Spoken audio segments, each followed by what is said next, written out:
ইফতারি হোক বা যে কোনো খাবার, ঝামেলা নয়, সমাধান এখন এক টেবিলে।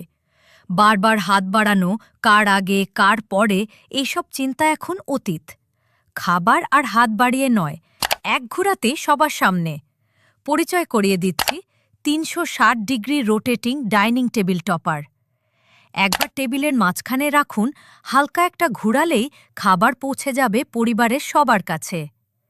ইফতারের সময় পরিবার একসাথে বসে হাসি, গল্প আর দোয়ার মাঝে পরিবেশন হবে আরও সহজ, আরও সুন্দর। ডাইনিং টেবিলে নতুন অভিজ্ঞতা, ঘুরবে খাবার, হাসবে পরিবার। এই টপারটি তৈরি করা হয়েছে উন্নত মানের কাঠ দিয়ে, মজবুত, স্টেবল আর দেখতে দারুণ এলিগ্যান্ট। কোনো ইনস্টল দরকার নেই। স্মুথ ৩৬০ ডিগ্রি রোটেশন দৈনন্দিন ব্যবহার ও দাওয়াত দুটোর জন্য পারফেক্ট এক টেবিল। এক ঘুরানো, সবাই পাবে নিজের পছন্দের খাবার। ইফতার হোক বা পারিবারিক দাওয়াত, রোটেটিং টেবিল টপারেই স্মার্ট পরিবেশন। আপনার ডাইনিং টেবিলকে দিন নতুন স্টাইল, নতুন আরাম, নতুন অভিজ্ঞতা। স্টক সীমিত, আজই অর্ডার করুন।